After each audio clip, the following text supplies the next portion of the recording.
Yeah, copy that, Andre. Let's leave it on for the right fingering on that. Cool. Thank you guys.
But you were doing it well, so you know, I think during the night you just went a little bit earlier because it's night and you don't.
Bonjour à toutes et tous, à 9h48 aux personnes qui sont également connectées sur 24h-united.com. C'est peut-être aussi pour vous leur du petit déjeuner, sait-on jamais. Tiens, je vais en profiter pour vous montrer également à l'image pour vous qui nous regardez la couverture de ce livre, Les coulisses du Mans, signé Hervé Guillaumard. Sincèrement, c'est une très belle réalisation de sa part.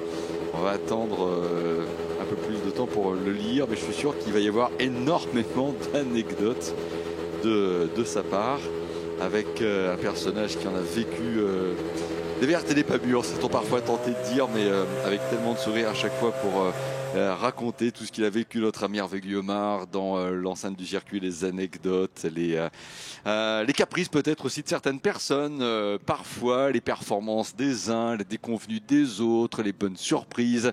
Voilà, parce qu'il a côtoyé effectivement beaucoup de personnes, des anonymes, des stars, contribué aussi à la révélation de talents très confirmés avec l'école de pilotage, dont sont sortis les pilotes, tiens, je pense à Romain Dumas à l'instant, mais tellement d'autres aussi qui sont passés par l'école de pilotage de la CO, lorsqu'Hervé Guillaumard en était effectivement le directeur, que ça fait plaisir de savoir qu'il a mis tout cela dans un livre, à découvrir donc les coulisses du Mans. Puis on est déjà en septembre, octobre, novembre, décembre, après tout, pourquoi pas une belle surprise pour les fêtes de fin d'année.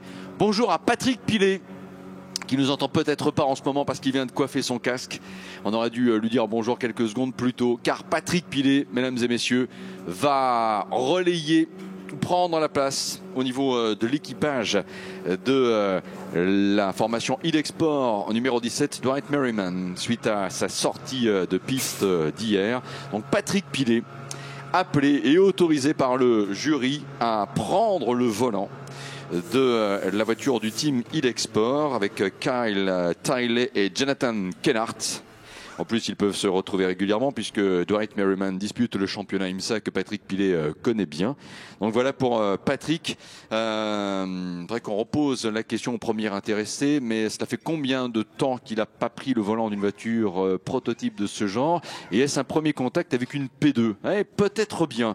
Mais bon, quand on s'appelle Patrick Pilet, la qualité, le pouvoir de s'adapter très rapidement à toute voiture est quelque chose qui est inné chez lui.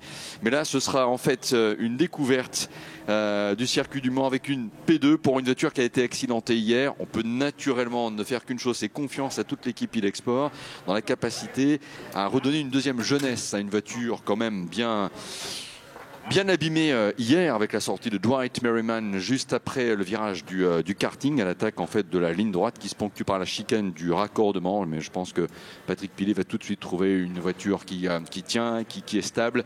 Il vient de s'installer à bord, combinaison Porsche puisque c'est un pilote évidemment Porsche. Patrick Pilet est dans un instant. Nous l'aurons en piste pour l'heure d'essai libre ô combien capital. C'est on va dire un warm-up XXL quelque part pour les voitures du team e-Export. Le top départ dans 9 minutes, so 9 minutes before the free practice 4, which will start on time, that is to say at 10 o'clock exactly. And welcome to Patrick Pilet and see you soon, Dwight Merriman, who had a crash yesterday with the number 17 Oreca. Frenchman Patrick Pilet, a factory Porsche driver, is in this team now with Kyle Tiley and Jonathan Kennard, and the two e-Export Oreca are expected on track this morning. Car number 17, but also car number 28 after the crash yesterday with Paul Lafargue. And of course, the two of the drivers for car 28, Paul Louchatin and Richard Bradley. Donc évidemment, on parle beaucoup de la 17 puisque là, il y a un changement de pilote. Patrick Pilet qui arrive, mais on attend aussi l'entrée en piste de la numéro 28 avec Paul Lafargue, Paul Louchatin et Richard Bradley. Ce sera dans les tout prochains instants. Et puis bien entendu aussi dans la foulée l'hyperpole. Et là ce sera un moment très très attendu ce matin, la première hyperpole de l'histoire. Rendez-vous pour cela, mesdames et messieurs, à 11h30. Ce qui va nous intéresser dans l'immédiat, c'est la dernière séance d'essai libre 24 heures du Mans. Préparation, départ dans 8 minutes. Départ dans 8 minutes. Alors que chez, en ce moment, la formation numéro 25, Algarve, on sort l'Oreca numéro 25.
5 minutes avant le passage feu vert pour la free practice session 4. 5 minutes before the 1 hour free practice session 4. Good morning once again, everybody, and welcome.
Deux minutes avant le coup d'envoi de la dernière séance d'essai, rappelons-le, à pile 10 heures.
Pile 10 heures et le feu passe au vert. Pile 10 heures et le feu passe au vert. Green light, green flag. 10 o'clock, free practice form now. 1 hour free practice session on the way. Allez, c'est parti. Brandon Hartley, Kamui Kobayashi pour les pilotes du Toyota Gazoo Racing. Juan Pablo Montoya également présent. Ryan Cullen. Et on va tout de suite regarder du côté de chez IDEXPORT. Patrick Pilet attendu sur la numéro 17. Nous verrons bien si la 28 prend la piste dans les prochains instants et si oui, avec qui au volant. Déjà une bonne quinzaine de voitures au moins, sinon la vingtaine, avoir pris la piste. Attention également, on l'a vu avec Road to Le Mans, bien chauffer les pneus sans brusquer la voiture par des coups de volant trop électriques pour éviter les têtes à queue. C'est une nécessité manifestement, mais voilà, ça se passe bien pour les premiers passages en virage. Ah, attention, l'arrivée à l'instant de Patrick Pilet. Voilà, l'Oreca e-Sport prend la piste. Patrick Pilet au volant. On n'a pas encore vu la numéro 28, mais que c'est bien de voir la 17. Patrick Pilet en piste à l'instant.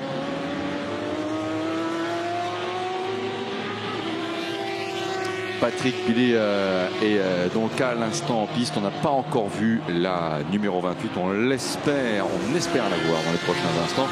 Avec soit Paul Lafargue, Paul Louchatin ou encore Richard Bradley. L'un des trois, mais puisse l'Oreca numéro 28 prendre la piste dans les prochains instants.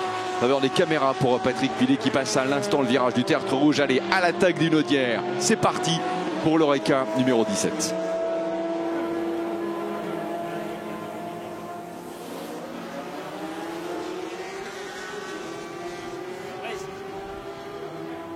Faut pas tourner ça, t'as une cigarette? Non, c'est pour offrir, c'est pour offrir.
Les voitures dans le tour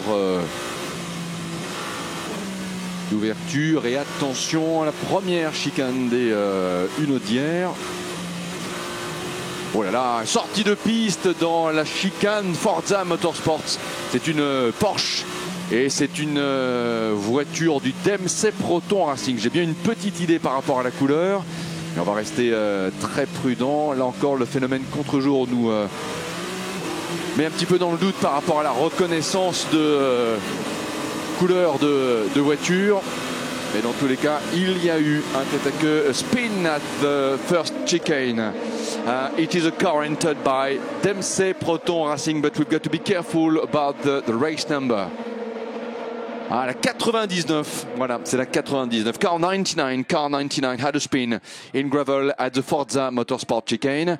Et c'est Lucas Légeret, le plus jeune pilote du plateau 2020, qui a effectué ce tête-à-queue. Apparemment n'a pas touché d'autres voitures et n'a pas non plus heurté les piles de pneus, sauf vérification du contraire. Et l'on devrait donc avoir une slow zone activée alors que les voitures passent pour la première fois à la fin de ce tour de lancement. Mais slow zone, donc slow zone, conséquence du tête-à-queue de Lucas Légeret.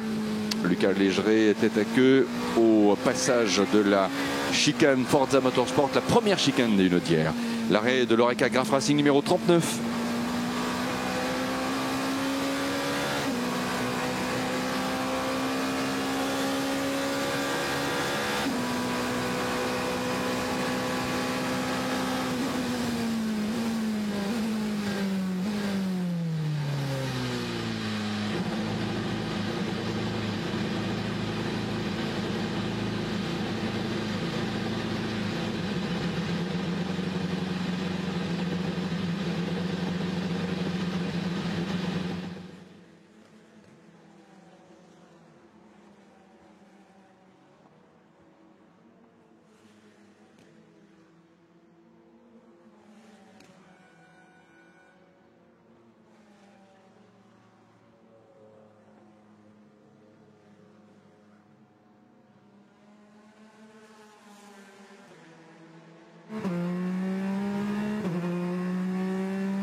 Voilà, nous sommes avec une slow zone activée alors que les voitures passent le virage du tertre rouge. Slow zone qui va en effet du virage du tertre rouge jusqu'à la première chicane d'une Audière. Conséquence de la sortie de piste de la Porsche numéro 99. Tête à queue pour Lucas Légeret.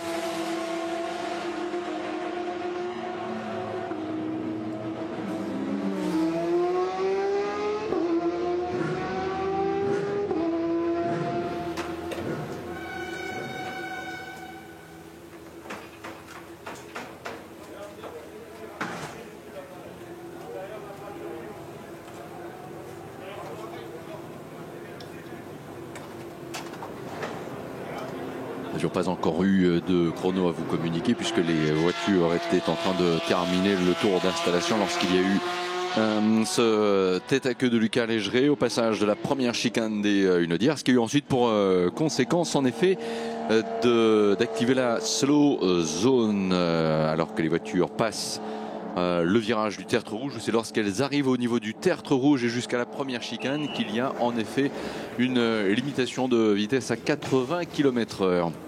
L'arrêt de la Toyota numéro 8, alors que nous avons déjà 2 chronos pour Kamui Kobayashi, pour Jonathan Hirschi avec le team Duquesne, Ryan Cullen également avec le reste du G-Drive Racing.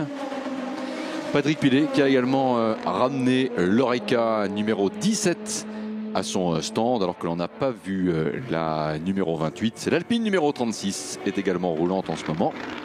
L'Alpine numéro 36 avec André Negrao, Pierre Rag et Thomas Laurent va passer la ligne droite des stands à l'instant.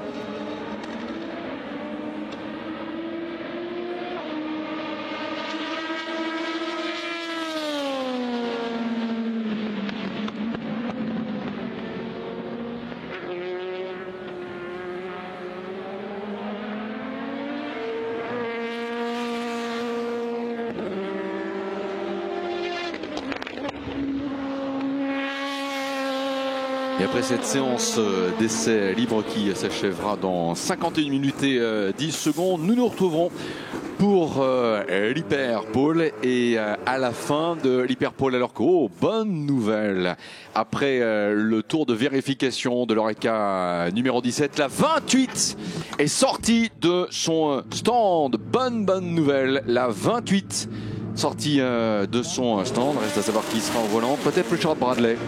Alors que une autre voiture accidentée hier avec Bruno Spengler qui connaît des difficultés de démarrage, c'est avec le numéro 4 Lenso. Some problems for the number 4 Enzo, stopped at the exit of the pit lane. Mechanics are coming now. Ouais, des mécaniciens qui arrivent pour venir déjà ouvrir la portière dans un premier temps et peut-être pousser la voiture pour la ramener au stand.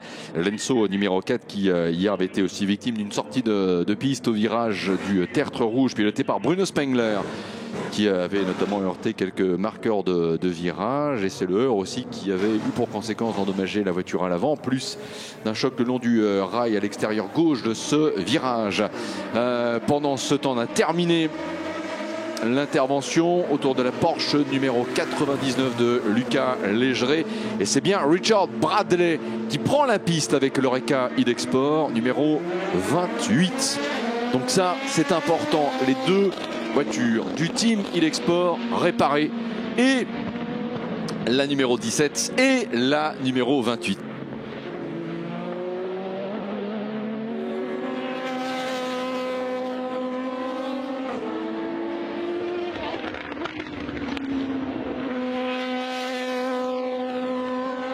Emmanuel Pirot également avec Vincent Bomini, le directeur sport de l'ASSO. Emmanuel, je sais qu'on va se retrouver ensemble pour accueillir ce qu'on appelle les 4 fantastiques, The Fantastic Four, après l'Hyperpole, pour ensemble récupérer leurs impressions, leurs témoignages. Vous pouvez même suivre cette scène-là aussi en ce moment sur le site 24h-united.com. C'est une caméra qui permet de savoir tout ce qui se passe dans cette cabine speaker. Et donc, mesdames et messieurs, il y a 20 ans, mais il n'a pas changé en 20 ans. Emmanuel Pirot, rappelons-le, était là avec l'équipage vainqueur de la première des 13 victoires Audi. Et il est le Grand Marshal de ces 24 heures du Mans. Et ça, c'est une super news. Merci encore à Emmanuel d'être là. Et encore une fois, welcome, bien sûr, pour ces 24 heures du Mans. Kamui Kobayashi avec la Toyota numéro 7 et meilleur chrono à l'instant. 3:37 552.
Ouais, bonne nouvelle les amis, c'est une image aussi que vous avez pour vous qui nous suivez sur 24h-united.com. Vous pouvez trouver en ce moment qu'on est un petit peu silencieux, mais le Grand Marshal des 24 heures du Mans, Emmanuel Pirot, nous a rejoint.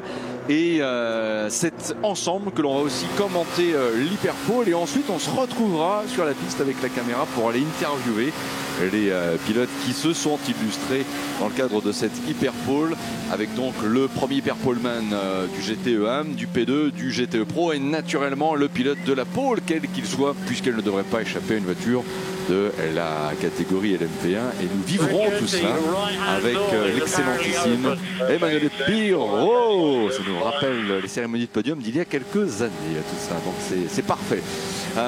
Dans les prochains instants, alors que une Ferrari partie dans le bac à gravier au virage de Mulsanne. Serait-ce la GMW Motorsport? C'est fort probable. La Ferrari. Ah, Jan Magnussen. Ça arrive rarement, un pilote du calibre de Jan Magnussen, de partir à la faute, mais là c'est le cas. Un passage bac à gravier pour la Ferrari du GMW Motorsport. Donc restez bien avec nous, Emmanuel Pirot dans un instant,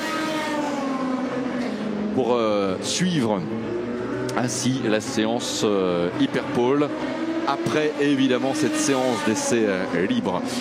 Avons-nous vu toutes les voitures? Non, pas vraiment. Il nous manque pour l'instant la Ferrari Red Driver. Et ça c'est important aussi de le dire parce que cette voiture malheureusement a été accidentée aussi hier soir dans les derniers instants de la séance de nuit. On espère que cette voiture sera roulante. Bonne nouvelle, la Ligier Eurasia qui n'avait pas eu de temps jusque-là a bien pris la piste. On n'a pas vu par contre l'Oreca Panis Racing numéro 31. On n'a pas eu non plus l'Oreca du team Nielsen Racing. Un passage au moins de 42 voitures pour un premier chrono référence, encore que pour pas mal de voitures il s'agissait là encore de terminer un tour d'installation, mais il reste encore 44 minutes de temps exploitable avant bien entendu le drapeau à damier.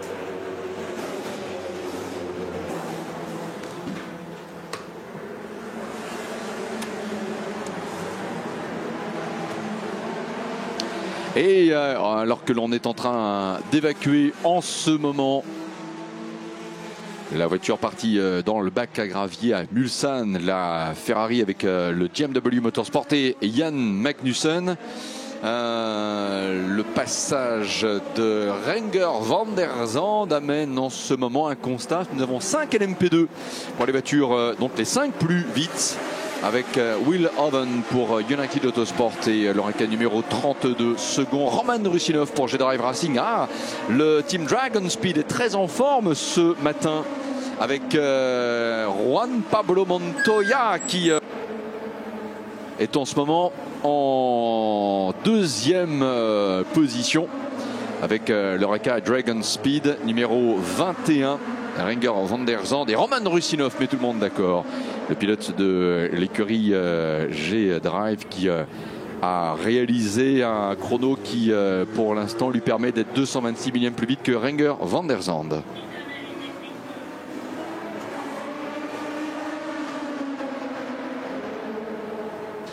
Mike Conway en piste au volant de la Toyota numéro 7. Est-ce que nous avons en ce moment, toujours pour les voitures du Team Ilexport, oui, Patrick Pilet qui a bien repris la piste avec la numéro 17, alors que la 28 est au stand. Je pense quelques réglages au niveau peut-être de la géométrie train avant peut-être. Est-ce que la voiture va droit? Est-ce qu'il y a lieu de voir quelques réglages au niveau transmission, au niveau de l'équilibre général de la voiture? Peut-être bien. En tout cas, chez Ilexport, on a eu et la 17 et la 28 en piste. Même si Richard Bradley n'a fait qu'un passage avant de rentrer au stand. Mais on a bel et bien Patrick Pilet sur la numéro 17 qui tourne en ce moment, puisqu'il a repris la piste avec la bleue par rapport au repère de couleur. Chez IDEC, la bleue, c'est la 17, la rouge, c'est la numéro 28. Et la 28 est pour l'instant au stand. Alors que pour l'instant, c'est bien Roman Rusinov qui est dans les hunaudières en direction de la chicane Michelin, qui domine ses essais. G-Drive avec l'Euro russe numéro 26, qualifié pour l'Hyperpole. Et là, on peut s'attendre à avoir du grand Jean-Éric Vergne ce matin. Du grand Jean-Éric Vergne pour l'objectif, la pole en P2. Mais il y a d'autres pilotes, 5 concurrents. 5 voitures rivales et autant de pilotes naturellement qui voudront réaliser ce meilleur chrono en P2 tout à l'heure. Nous suivrons cela à partir de 11h30. La température de l'air 19,5 degrés, la piste 23,1. Et dans un instant, on devrait désactiver la slow zone au niveau du virage de Mulsanne, puisqu'on a mis à l'abri la Ferrari numéro 66. So slow zone at Mulsanne because of a spin and a car which was in gravel but now out of gravel. This is 66 Ferrari GMW Motorsport with Danishman Jan Magnussen. Mike Conway donc est en piste. Romain Dumas également pour les pilotes en LMP1, respectivement les Toyota numéro 7 et Rébellion numéro 3. Norman Nato pilote déjà la Rébellion numéro 1. Pas encore de chrono référence. Pas d'Enzo non plus, alors qu'on a eu une tentative de retour en piste de la voiture, mais qui malheureusement s'est arrêtée d'elle-même, alors qu'elle était quasiment à hauteur des tout derniers stands. Elle a été ramenée à la poussette par les mécaniciens. Et au niveau toujours des voitures de la catégorie LMP1, donc Brandon Hartley pilote la numéro 8. Attention donc la désactivation de la slow zone à Mulsanne. Voilà, c'est fait. Green everywhere. Green flag everywhere. L'arrêt de la Ligier numéro 34 de l'Aston Martin numéro 97. Roman Rusinov reste toujours crédité du meilleur temps. On va guetter évidemment le passage de toutes ces voitures pendant encore au moins un tour avant d'avoir des améliorations, puisque évidemment tout le monde était ralenti là dans ce tour là, avec la slow zone activée en amont du franchissement du virage de Mulsanne. La Ferrari est repartie de Mulsanne à vitesse réduite, mais elle est roulante. Lenzo, deuxième tentative et c'est la bonne. Parfait. Qui est au volant de la numéro 4? C'est Oliver Webb. Oliver Webb on the track. Oliver Webb on the track. Oliver Webb prend à l'instant la piste. Voilà qui est bien. L'arrêt chez Algarve de l'Oreca numéro 25, l'arrêt de la Porsche Felbermayr avec le passage au stand de la Porsche Proton compétition, mais ça rappelle effectivement l'époque des Porsche Felbermayr, qui était aussi en association d'ailleurs avec le team Proton compétition, et c'est Horst Felbermayr Junior qui est dans l'équipage avec Michele Beretta et Max van Sprinteren pour l'équipage de la numéro 78. Les chronos, attendons encore quelques instants avant d'avoir, à mon avis, une Toyota qui était léger hors piste il y a un instant, la numéro 8. Alors pour quelle raison? Était-ce pour éviter une voiture ou est-ce parce que le pilote a effectivement un passage sur la bordure dans le franchissement de la chicane Ford a surpris Brandon Hartley qui a emprunté la surlargeur pour remettre dans le droit chemin sa numéro 8, la Toyota. Une petite frayeur quand même pour Brandon Hartley. Sans bobo, heureusement, mais une frayeur quand même. Et Brandon Hartley entame un nouveau tour rapide. Où est-ce qu'il en est du côté des chronos pour l'instant? Ouais, le chrono n'est pas significatif puisque supérieur à 4 minutes. Encore une fois, on tient compte évidemment du ralentissement général avec la slow zone qui était encore effective il y a quelques courts instants du côté de Mulsanne. Chez United Autosport, Job Van Neutert est parti avec l'Oreca numéro 32 en piste. En piste également Anthony Davidson pour l'Oreca Team Jota numéro 38. René Pinder pour la Ligier Interopol numéro 34. Je reviens un petit instant chez Panis Racing. Nicolas Jamin est en piste, tant mieux. Pour l'instant, pas d'apparition en piste de la Ferrari numéro 62. On espère chez Red Driver qu'on l'aura cette voiture en piste. On espère également revoir la Porsche numéro 99. Elle a effectué au moins elle une apparition sur le circuit des 24 heures du Mans. Et je crois que finalement la Ferrari Red Driver sera la seule voiture qui n'aura pas effectué la moindre apparition en piste jusque-là. On espère évidemment qu'elle n'est pas trop endommagée, qu'elle est donc réparable et qu'elle sera bien au départ de ces 88e 24 heures du Mans. Départ demain à 14h30. C'est aussi une première dans l'histoire. Pour la première fois, nous n'aurons pas un départ à 1h00, mais à 1h30, 14h30 en l'occurrence, pour le départ de cette 88e édition en une année vraiment particulière à tout point de vue. Mais nous sommes ensemble, notamment avec le 24hunited.com, et ça, c'est l'essentiel. L'arrêt de l'Oreca numéro 29 du Racing Team Nederland avec Fritz van Aert, Guido van der Garde et Nick De Vries. Mike Conway, la Toyota numéro 7, est passé, meilleur chrono. Mike Conway is now the quickest on the track with the number 7 Toyota, 3 minutes 21.630.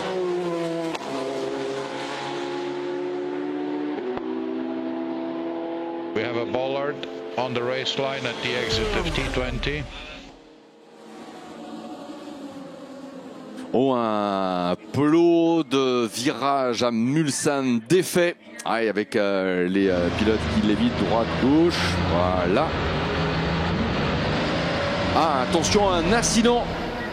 Un incident qui affecte la Ligier Euro International numéro 11.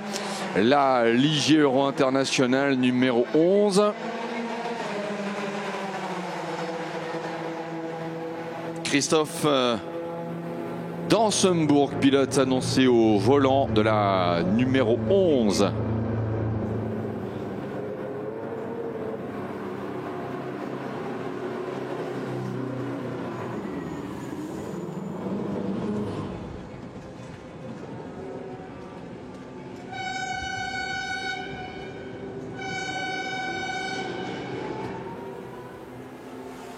Alors la 11 était à l'origine en fait du retrait de ce marqueur de virage. C'est une possibilité par rapport à l'information que nous avons eue ces derniers instants.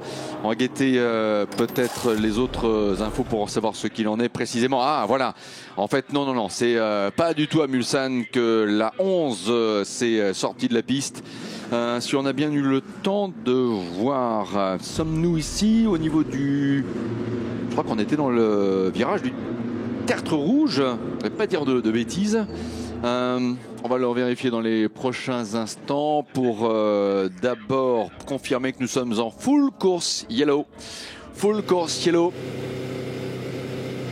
on the complete circuit. Donc tout le circuit en fait est en mode full course yellow. Full course yellow for the full racetrack.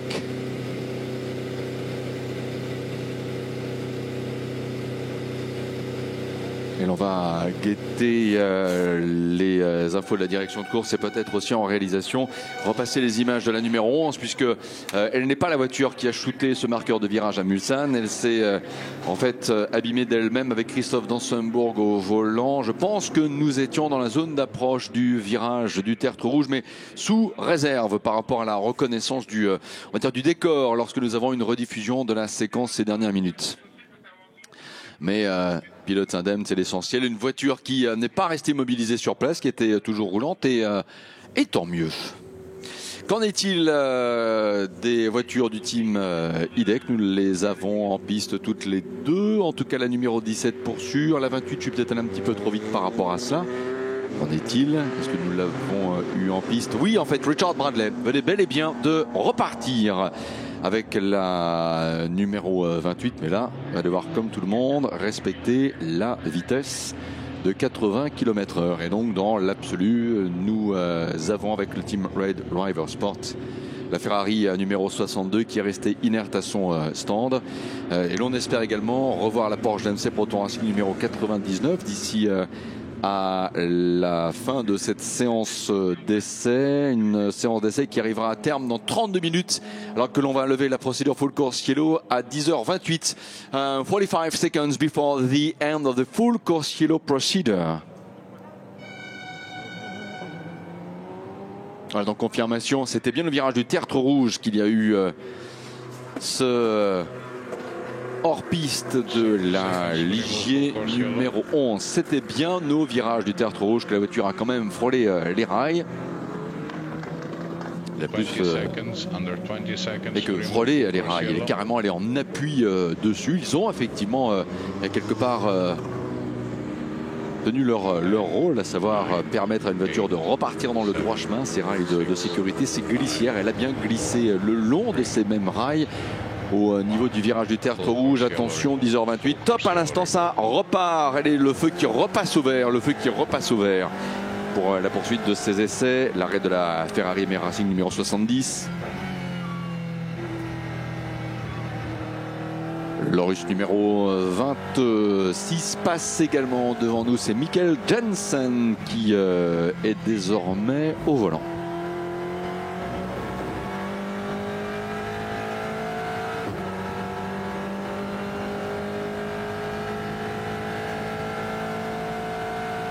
La Toyota numéro 7, Mike Conway, passe également.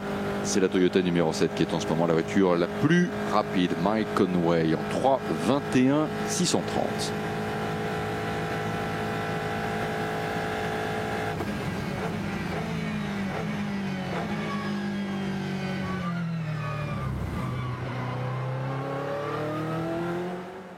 Moi, je n'ai pas attaqué, mais toute la ligne droite, j'étais à...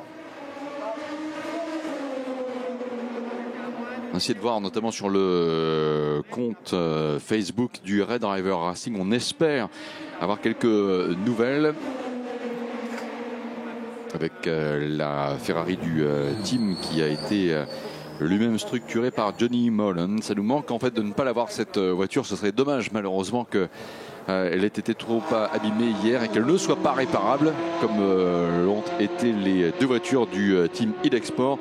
On va essayer d'aller à la pêche aux infos et vous en dire plus dans les prochains instants.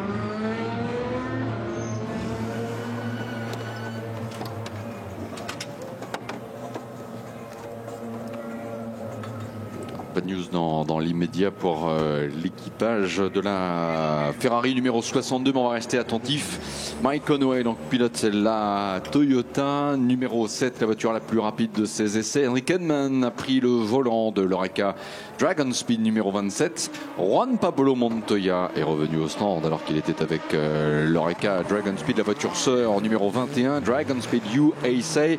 Job Neutert, c'est avec l'Oreca numéro 32. Ryan Cullen qui a ramené l'Orus G-Drive Racing by Algarve numéro 16 au stand. Et l'on revoit les images en version à la réalisation de la numéro 11 et les circonstances de sa sortie de piste tout à l'heure. C'était bien en sortie des S de la forêt que la voiture a échappé au contrôle de Christophe Dansembourg qui a effectivement bel et bien glissé le long des rails de sécurité. Il y a eu contact, mais ces rails ont permis effectivement de ramener la voiture dans le droit chemin.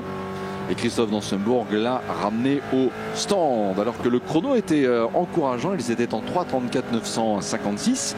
L'équipe au complet, où elle était cette voiture en 3:34,956. Ce qui la place encore en 10e position du général.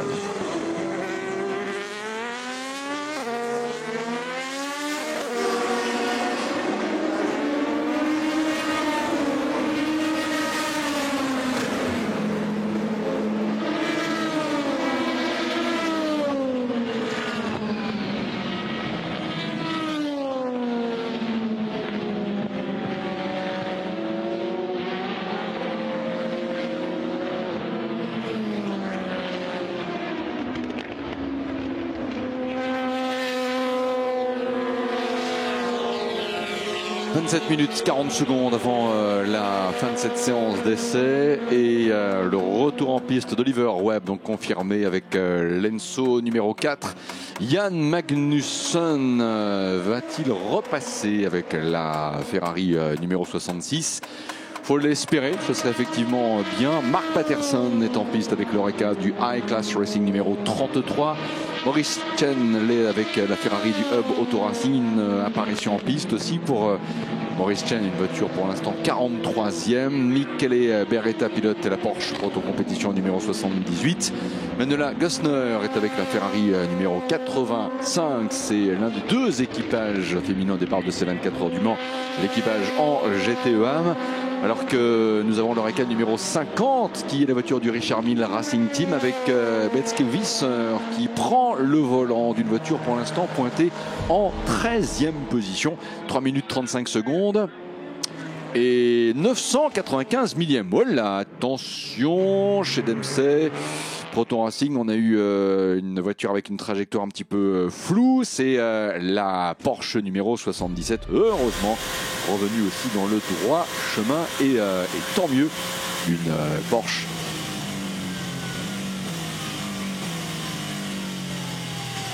Alors que l'on signale un tête à queue au niveau de la chicane Michelin dans les Hunaudières. Un tête à queue dans les Hunaudières, chicane Michelin. Voiture qui a vraisemblablement pu repartir. En tout cas, il faut l'espérer.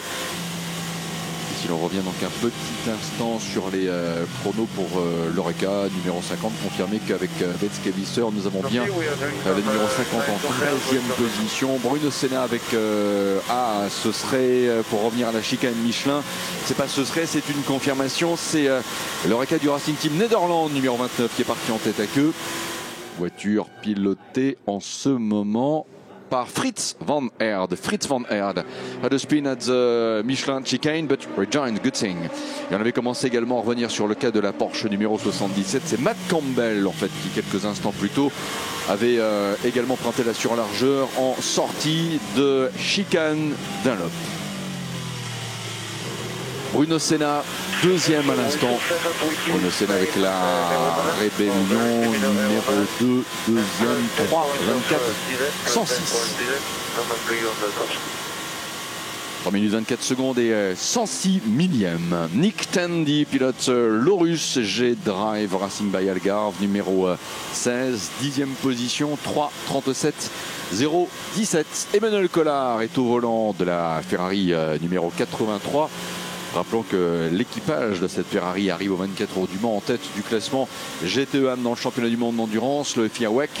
Bravo à cet équipage. Emmanuel Collard pour l'instant 39e position. L'arrêt de la Porsche numéro 77. L'arrêt de la Porsche numéro 77. La Toyota numéro 8 va repasser à l'instant. Une probable amélioration pour Brandon Hartley. Ah oui, complètement. Troisième, 3,27 760, 3,27 760.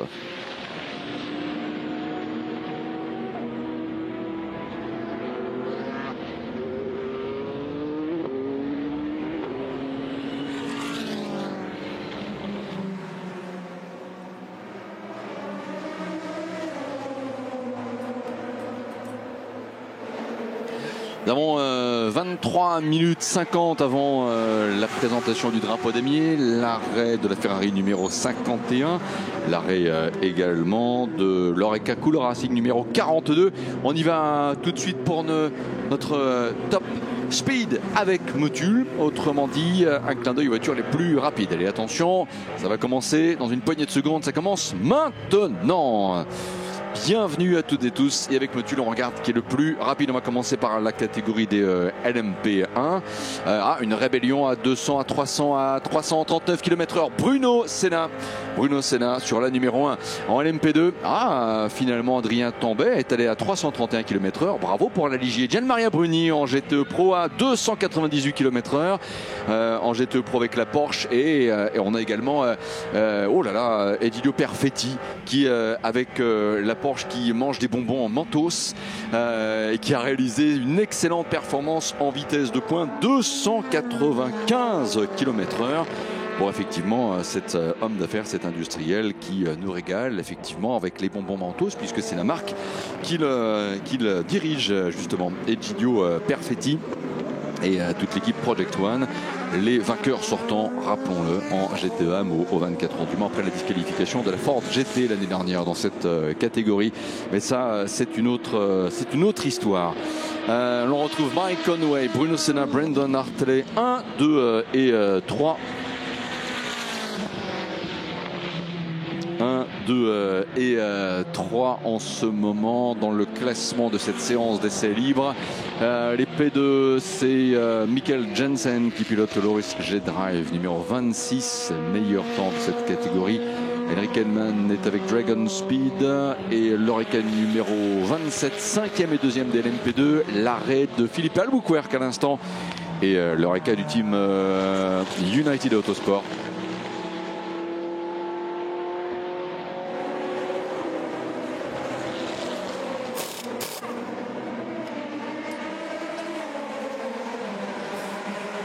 Fred Van Herde a ramené l'Oreca Jumbo, cette chaîne de magasins, au stand.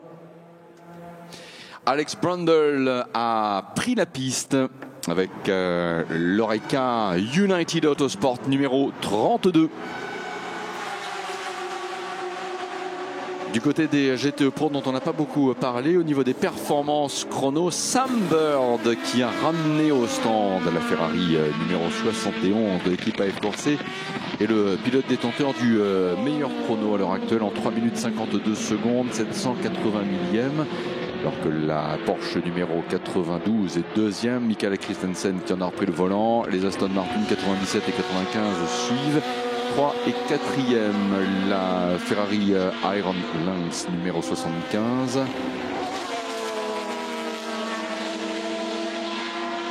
Et la voiture la plus rapide en ce moment, Renault Mastronardi au volant.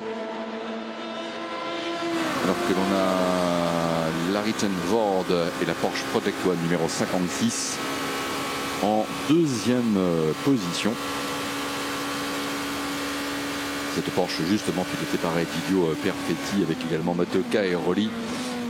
C'est en fait la Porsche numéro 56, peu importe le pilote, on avait cité tout à l'heure Egidio Perfetti, mais qui a été la plus rapide en VMAX ce matin. La TS pour Trap Speed, autrement dit le radar, est située avant la première chicane des Hunaudières.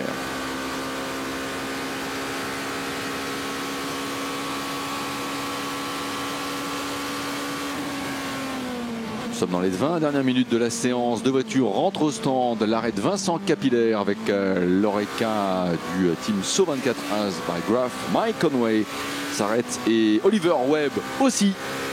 Oliver Webb qui avait réalisé jusque-là un tour 3:39,043, 21e chrono. Alors que là nous sommes au niveau des images sur les écrans géants, sur Eurosport, en télévision aussi je ne sais, et bien sûr avec l'application 24 heures du Mans FIA WEC, à bord ces derniers instants de la rébellion d'Oliver Webb qui vient de passer le virage de Mulsanne. Gustavo Menezes, pardon, j'ai dit Oliver Webb, mais c'est Gustavo Menezes qui, avec Norman Nato et Bruno Senna, constitue l'équipage de la numéro 1. Hugues de Letraz, Nathanaël Berton et Romain Dumas, la numéro 3. Et je citais effectivement Oliver Webb, mais les pilotes de Lenso Bikeoles avec Bruno Spendler et Tom Dillman. Gustavo Menezes dans un tour d'installation qui passe à l'instant le virage d'Arnage.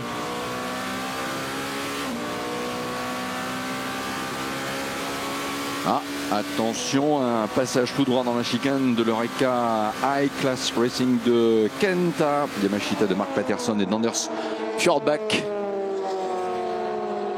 Et qui est au volant de la 33, Mark Patterson, le vétéran américain.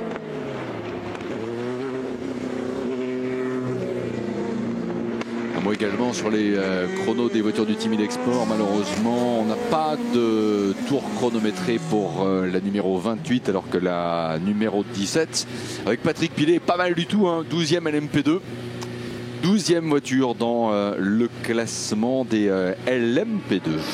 L'arrêt de plusieurs voitures, Christian Reed avec la Porsche DMC Proton Racing numéro 77. L'arrêt de l'Oreca, Richard Miller Racing Team et Baetske Visser qui ramène la voiture au stand. Et Julien Piguet qui ramène également avec le numéro 89, la Porsche Project One à son stand. C'est l'un des débutants au Mans cette année avec Philippe Asbrook qui effectue un comeback avec un autre débutant au Mans, le pilote grec Andreas Laskaratos qui donc constitue l'équipage de cette Porsche Project One numéro 89.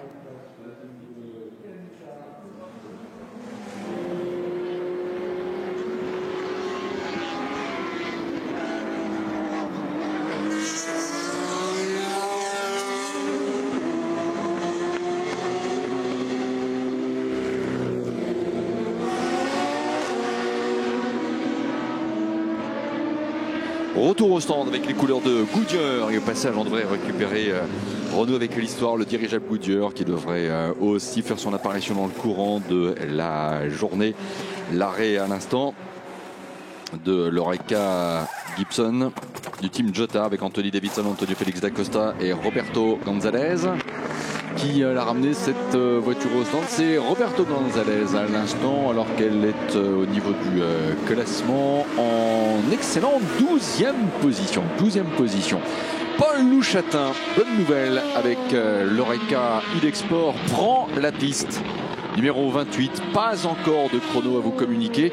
Ça n'a pas été non plus une matinée tout sourire pour le SO 24 As by Graf puisque Vincent Capillaire et cette voiture n'a effectué que 3 passages au niveau des boucles de chronométrage. On espère que, alors qu'hier matin aussi, ça avait été difficile le démarrage des essais pour l'Oreca numéro 39, qu'il n'y ait pas de problème récurrent sur cette même voiture, qui n'a pas de chrono, qui a effectué effectivement une apparition en piste avec Vincent Capillaire. 3 passages au niveau des boucles de chronométrage, mais pas de tour chronométré complet pour autant. José Maria Lopez au volant de la Toyota numéro 7, Gustavo Menezes, la rébellion numéro 1, tourne en ce moment. Et José Maria Lopez qui prend en fait la piste pour la première fois. Ouh là là, on a une rediffusion d'images au niveau du carte rouge. Alors, avec en fait Gustavo Menezes qui fait l'intérieur au niveau de passage en virage du carte rouge pour éviter une P2, une GT. Alors, on s'est retrouvé avec pendant quelques instants 3 voitures de front, mais c'est passé, c'est l'essentiel, mais ouf, c'était spectaculaire. Ah, c'est Le Mans, hein, c'est ça, c'est une montée d'adrénaline, c'est des frayeurs, de la joie, des larmes d'émotion. Et c'est aussi pour ça que cette course nous passionne depuis 1923. 72 signalé au ralenti. La Ferrari Hub Auto Racing avec ce team taïwanais de Han Shen, de Tom Blomqvist et de Marco Gomez.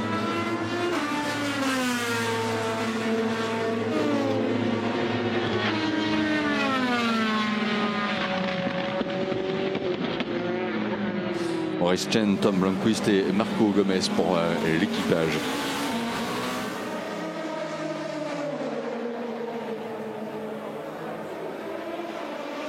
Brandon Hartley au volant de la Toyota numéro 8. Ah, décidément pour Lenso, les problèmes restent malheureusement vrais, puisque la voiture est ramenée encore une fois à la poussette au stand. C'est la deuxième fois qu'on assiste à ce genre de scène depuis le début de cette séance d'essai. Donc un problème de démarrage très clairement pour une voiture qui, avec Oliver Webb un peu plus tôt, a tourné en 3.39.043, qui est en 21e position. Ouh là là là là là là, c'est Cherazia qu'on s'est fait peur il y a quelques minutes avec un passage très large de la Ligier au niveau du franchissement du virage du Tertre Rouge, un peu comme pour la numéro 11 plus tôt, et la Ferrari numéro 55 Spirit of Race qui a effectué également un petit écart de trajectoire un peu plus tôt en passant la chicane Ford. Heureusement, personne ne s'est fait mal, pas d'éraflure, et les deux voitures ont poursuivi leur tour, même si effectivement elles ont pu faire peur à quelques commissaires ces derniers instants. Un passage tout droit dans la chicane Forza Motorsport pour l'Oreca High Class Racing de Kenta Yamashita, de Mark Patterson et de Anders Fjordbach. La 33, Kenta Yamashita, rappelons-le, pilote Toyota Gazoo Racing, 25 ans, qui vient de Chiba au Japon. Jean-Éric Vergne, échauffement pour le double champion Formule E avec Loris G Drive numéro 26. Il est l'un des 6 qualifiés pour l'Hyperpole en LMP2. Les pilotes qui viennent de prendre la piste: Cooper McNeil pour la Ferrari du WeatherTech numéro 63, Fred Makowiecki pour la Porsche numéro 91. L'arrêt de l'Aston Martin numéro 90. C'est Salih Leclerc, pilote turc, qui la ramène au stand. On va dire que c'est une matinée sans souci pour l'équipage de l'Aston Martin rouge. Alors que la 98 est avec Ross Gunn en ce moment, pilote issu de la Michelin Le Mans Cup, qui était aussi là l'année dernière pour Road to Le Mans. Voyez où ça mène. Ross Gunn avec une Aston Martin pour l'instant 7e du classement des GTEM. En rappelant qu'en séance d'essai libre, comme c'est le cas en ce moment, on n'a pas d'obligation de performance. Michael Christensen ramène au stand la Porsche que vous pouvez retrouver voilà en ce moment sur les images à l'entrée de ce couloir des stands, la numéro 92, année 2020 importante avec le 50e anniversaire de la première des 19 victoires de Porsche aux 24 heures du Mans, avec la 917, la voiture à voir en ce moment au musée des 24 heures du Mans. Et puis vous l'avez peut-être vu aussi avec le Mans.org, Porsche qui a ramené de très belles voitures ces temps derniers pour une rétro photo avec des gagnantes du Mans, les 917 de 70, de 71, Porsche 962C, GT1 de 98 aussi. Sans rien vous cacher, votre humble serviteur en a un peu profité. On aura demain une publication sympa, je pense, de photos et de vidéos sur les réseaux sociaux à ce propos. Les caméras de Dominique Chapat pour Turbo, même si Dominique n'était pas là ce jour-là, mais se sont également invités à l'invitation de Porsche quand même pour filmer tout cela à voir sur Turbo ou dans Turbo sur M6, en replay aussi sur le site dédié à cette émission. Gustavo Menezes est revenu au stand alors que la Rébellion numéro 1 est meilleur temps en 3.21.132. La Toyota numéro 7 deuxième, José Maria Lopez, 3.21.630. La Rébellion numéro 3 troisième, 3.24.158. La Toyota numéro 8 quatrième, Brandon Hartley pilote en ce moment une voiture en 3.27.760.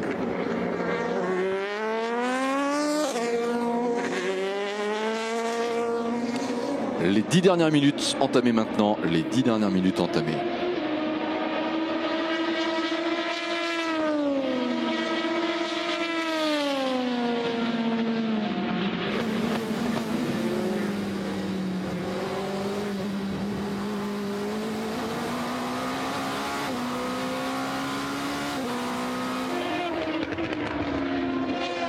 Paul Di Resta est au volant de l'Oreca United Autosport numéro 22.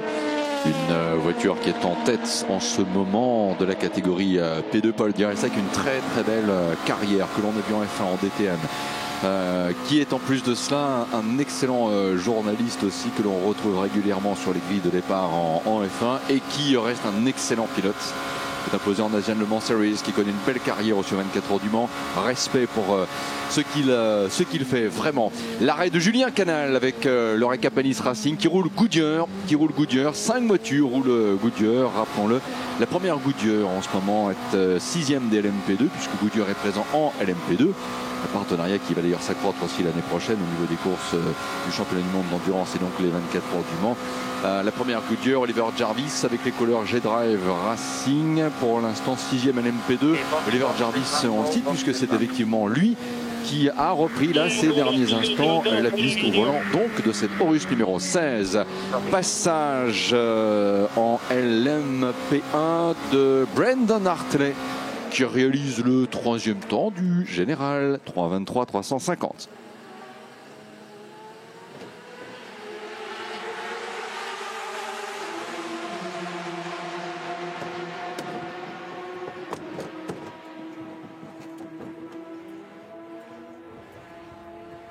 José María Lopez était revenu au stand. GR pour Gazoo Racing, Toyota Gazoo Racing. Attention, dans un instant, retour en piste de la numéro 7. L'Argentin devrait être resté au volant, je pense. On va le vérifier dans les prochains instants à partir du moment où la voiture passe la boucle de chronométrage, bien entendu.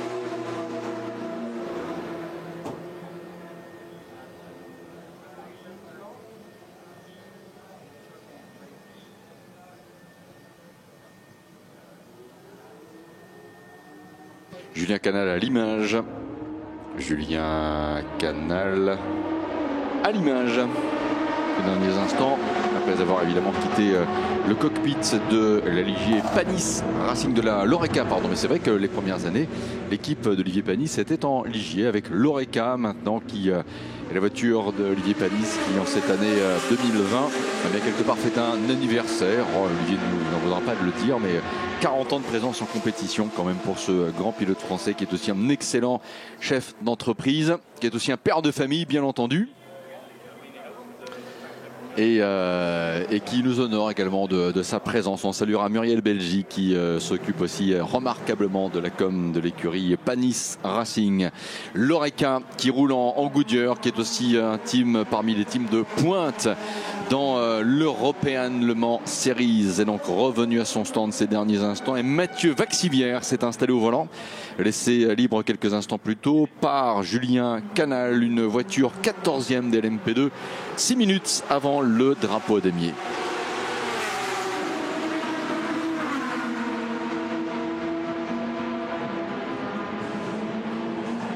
C'est donc parti pour les 5 dernières minutes. C'est bien José María Lopez qui est au volant de la Toyota numéro 7. Paul Di Resta est revenu au stand avec l'Oreca United Autosport numéro 22. Les dernières améliorations, Jean-Éric Vergne pour G-Drive, 6e, 2e P2, tout va bien. Pour le Cool Racing, l'heure est venue de recevoir Nicolas Lapierre qui emprunte la voie de décélération. Chez Dragon Speed, retour simultané des deux voitures avec Henrik Henman pour la 27. Memo Roras, double champion ELMS et champion en titre avec Ilexport. Passé donc chez Dragon Speed entre temps, numéro 21, 8e. Elles se suivent d'ailleurs ces deux voitures. Pour Pintung, également pour la Jackie Chan DC Racing, alors qu'on a apparemment une chicane court-circuitée pour la Ferrari Iron Links de Claudio Schiavoni, Sergio Pianezzola et Paolo Roberti numéro 60, mais sans plus d'incidence que cela. Mathieu Vaxivière donc pour le Panis Racing, Nobuya Yamanaka pour Eurasia, numéro 35, 27e chrono.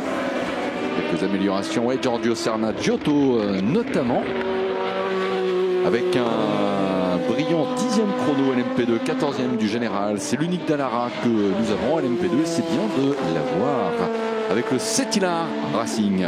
Amélioration pour Giorgio Serna Giotto en 3. 31 983. Vous restez bien sûr avec nous parce qu'on rappelle que l'Hyperpole, nous la commenterons avec le Grand Marshal de ces 24 ans du Mans, Emmanuel Pirot, qui nous honore de sa présence.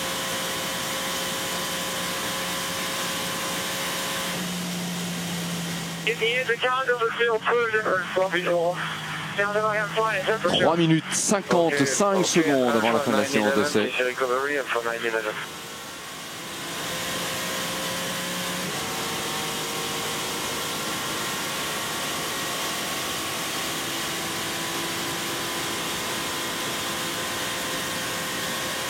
Matteo Cairoli vient d'améliorer, pilote de la Porsche Project One avec Giulio Perfetti et Larry Tenvoorde. Larry Tenvoorde qui fait partie d'ailleurs des pilotes débutants au Mans cette année. 23 ans, qui est aussi pilote issu de la Porsche Super Cup. 5 titres en karting également pour le passé sportif. Et le bel avenir sportif aussi pour ce néerlandais de 23 ans. Larry Tenvoorde peut-être l'une des révélations. Le Mans 2020, pourquoi pas. À suivre dans tous les cas. Matteo Cairoli et Giulio Perfetti l'accompagnent. La Team Project One qui a aussi eu 4 titres en carrière Cup Allemagne, notamment une Super Cup aussi décrochée en 2015. Et même Larry Tenvoorde d'ailleurs avait terminé 7e de la Super Cup en 2018, entre autres références en ce qui le concerne. Ah, les images qui font plaisir à voir, celle de Lenso numéro 4, c'est Tom Dillman qui est au volant, alors qu'on a eu 2 redémarrages délicats pour cette voiture qui a été à 2 reprises ramenée à la poussette par les mécaniciens dans la voie des stands. Allez, on devrait avoir un bon chrono là je pense pour Tom Dillman. Attention, attention, top franchissement de la ligne, voiture qui était jusque là en 3.33 et qui passe en 3.29. Voilà, 8e chrono, c'est bien, pas la peine de pousser plus la voiture. Nous sommes, rappelons-le, en séance d'essai libre, et dans 2 minutes ce sera le drapeau damier. 2 minutes before the finish flag, 2 minutes before the checkered flag.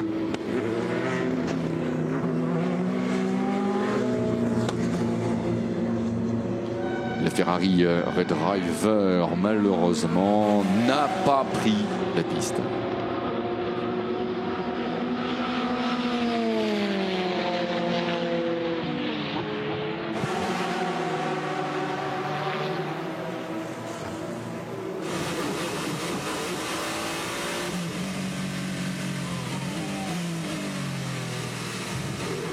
José María Lopez pourrait passer meilleur chrono, 1 minute 6 pour les Lunaudières, pas mal quand même, hein. C'est quand même 76 secondes pour aller du Tertre Rouge à Mulsanne. Jamais on a été aussi vite depuis le coup d'envoi de cette 4e séance d'essai libre, avec donc cette performance pour le pilote de la Toyota numéro 7 qu'il me semble avoir vu. Oui voilà, il est effectivement maintenant dans la zone des virages du karting. Attention, attention donc avec un possible chrono en amélioration pour José María Lopez, qui devrait finir meilleur temps de cette séance d'essai, on y croit, qui sera ensuite en pôle. Là aussi on a hâte de le voir. Il bute peut-être un peu sur une LMP2, la voiture du Graf Racing. Allez, attention, l'amélioration top pour José María Lopez qui passe en 3.21, n'a pas amélioré. Bon, c'est une séance d'essai libre, c'est comme ça. Nous sommes dans le dernier tour de toute façon pour tout le monde, car la présentation du drapeau damier c'est dans 15 secondes. Drapeau damier dans 15 secondes pour les pilotes des 24 heures du Mans. 4e séance d'essai libre, c'est la dernière. Rappelons que nous aurons ensuite l'Hyperpole à 11h30. C'est fini, il est 11h11. Now the checkered flag. Allez, attention, top au passage de l'Oreca. pilotée peut-être par Oliver Jarvis. Quelle voiture est-ce? Ouais, c'est la numéro 16, exact. C'est bien la voiture du G-Drive Racing by Algarve. Henrik Edman également été salué par le drapeau damier, mais Oliver Jarvis est le premier témoin de la présentation de ce drapeau à damier, l'arrêt de la Ferrari numéro 85. Louis Deletraz arrive avec la rébellion numéro 3. Accélération. Ah, il peut passer meilleur temps. Il peut passer meilleur temps, même si dans le deuxième secteur, ouais, malheureusement, il n'a pas profité du gain du temps de parcours du secteur 1 qui avait été plus vite d'ailleurs que le chrono de Gustavo Menezes. Mais là encore, on est en séance d'essai libre. Louis Deletraz termine en 3e position. Une rébellion, une Toyota, une rébellion, une Toyota pour le quatuor final. Est-ce que José Maria Lopez ne prend pas de risques inutiles pour le franchissement, l'accomplissement de ce dernier tour de séance d'essai libre? La performance, elle est à suivre dans une demi-heure, avec bien entendu la première hyperpole de toute l'histoire des 24 heures du Mans qu'on va pouvoir suivre ensemble, avec Emmanuel Pirot, le Grand Marshal de ces 24 heures du Mans, qui va également nous accompagner. Ce sera, mesdames et messieurs, à 11h30. Soyez au rendez-vous. Passage de l'Alpine numéro 36 pendant ce temps, fin de la séance d'essai. Thomas Laurent n'aura pas de dernier tour. En fait, à quelques secondes près, il aurait pu boucler son tour d'installation avant la présentation du drapeau damier. Bon, ce n'est pas le cas, c'est pas grave. L'essentiel est d'avoir une voiture qui tourne bien. Peut-être une petite déception quand même pour lui hier, puisqu'il n'est en effet pas parvenu à se qualifier pour l'hyperpole, alors qu'il était bien parti pour, mais malheureusement une voiture un peu déstabilisée alors qu'il freinait assez brutalement en abordant la chicane Ford, a sans doute coûté une place dans le top 6 des LMP2 à Thomas Laurent. Voilà, c'est ainsi. On a également eu le retour en voie des stands ces derniers instants pour la Ferrari des filles. Je crois que c'est Manuela Gosner, oui, qui avait ramené la Ferrari du team Iron Lynx numéro 85, 53e. Tiens, où on est l'Oreca Richard Mille Racing Team des filles. C'est Betske Visser qui est dans son dernier tour en ce moment, numéro 50, et ça va bien, hein, franchement, pour les deux équipages féminins. On va dire RAS, sinon de dire qu'on est très très content de les avoir. 62 femmes au final répertoriées dans toute l'histoire des 24 heures du Mans. Et le 24e chrono, chiffre 24 symbolique pour ce même équipage en LMP2.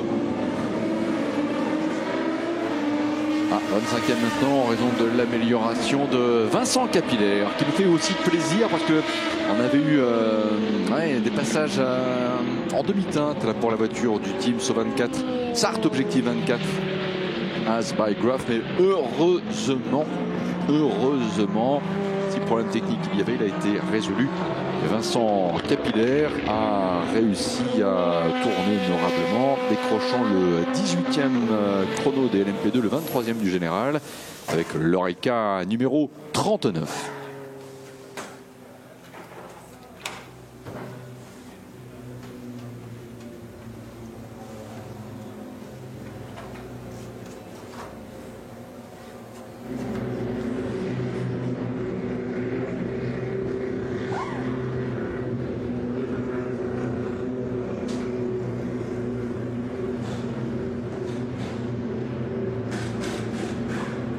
Voilà, tout le monde rentre au stand. Sur les donc terminés. Prochaine étape, ce sera l'hyperpole. Petit rappel, le quatuor de tête en LMP1, la rébellion numéro 1, la Toyota numéro 7, la rébellion numéro 3, la Toyota numéro 8. LMP2, tiercé de tête après cette dernière séance d'essai libre. Et indépendamment des voitures qualifiées pour l'hyperpole, pour toutes les autres, le prochain rendez-vous c'est demain matin avec le warm-up.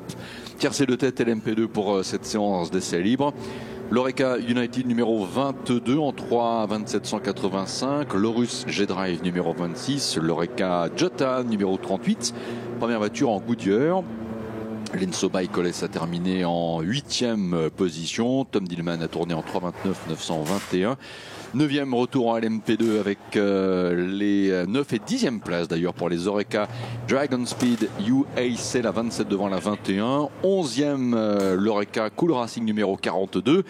12e l'Orus G-Drive Racing by Algarve, piloté dans les derniers instants de cette séance d'essai par Oliver Jarvis qui termine en 16e position. 13e l'Alpine numéro 36, 14e l'Oreca High Class Racing numéro 33, 15e l'Oreca United Autosport numéro 32, 16e l'Oreca Panis Racing numéro 31, 17e la Dallara Cetilar Racing numéro 47, 18e position pour l'Oreca Algarve Pro Racing numéro 25, 19e l'Oreca Jackie Chan DC Racing numéro 37, 20e position l'Oreca Idexport numéro 17, 21e place l'Oreca Team Duquesne numéro 30, 22e position pour la Ligier Euro International numéro 11, donc vous disais-je, 22e place, 23e place pour l'Oreca So24 As by Gruff, 24e position la Ligier Inter-Europol compétition numéro 34, 25e position l'Oreca du Richard Mille Racing Team numéro 50 de l'équipage féminin en LMP2. 26e place, l'Oreca numéro 28 avec Paul Lafargue dans les derniers instants qui a réalisé un brillant 26e chrono. Bravo, ça fait effectivement plaisir tout cela. On rappellera d'ailleurs que du côté de chez Hidek, un numéro 17 a donc terminé 15e des LMP2, donc les deux voitures nous paraissent bien, ouf, tant mieux. 27e position pour l'Oreca Racing Team Netherlands. France prendra également du grand Nick De Vries dans l'Hyperpole, ça ne fait aucun doute. 28e place l'Oreca Nielsen numéro 24, 29e la Ligier Eurasia numéro 35, puis 30e position pour la première des LMP2 la Porsche numéro 92, devant les deux Ferrari F Corse, la 71 et la 51, 31e et 32e. 33e place pour l'Aston Martin numéro 97, 34e la Ferrari Rizzi Competition numéro 82, 35e la Porsche numéro 91, 36e toujours en GTE Pro. Alors que l'on signale que l'Hyperpole en fait débutera à 11h15. So Hyperpole we start at 11:15. At 11:15 it's 7 past 11. So the Hyperpole we start at 11:15. At 11:15.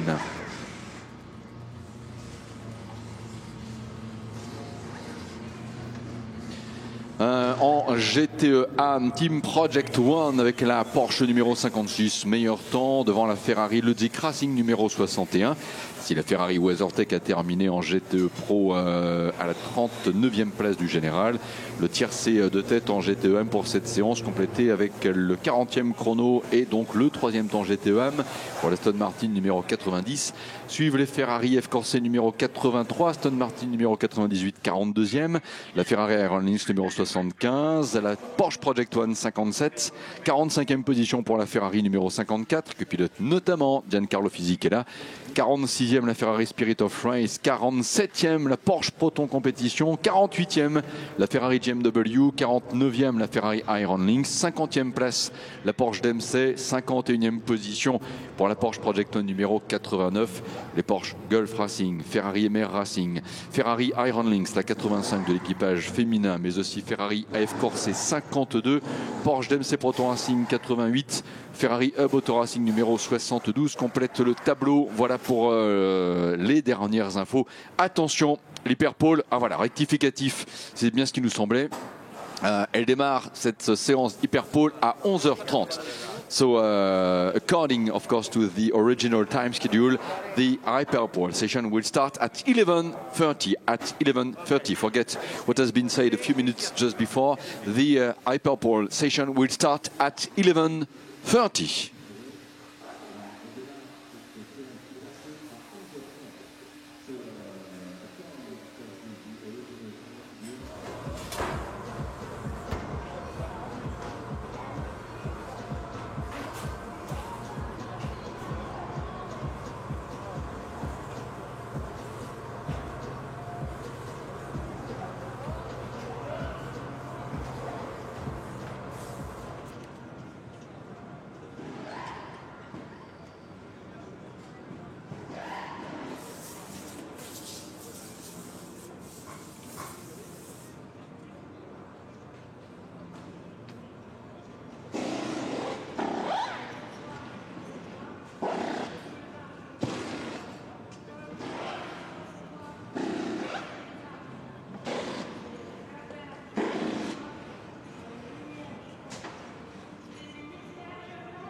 Goodyear confirme bien ce qui ne laissait planer aucun doute, mais en effet, le Plim Goodyear de retour aujourd'hui dans le ciel du Mans, peut-être un petit peu plus voilé ce ciel aujourd'hui, mais dans les prochaines heures, nous devrions le voir arriver. Il sera en tout cas présent cet après-midi. Tant mieux. 11h10, 20 minutes avant le coup d'envoi de l'Hyperpole.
Putain de boulot.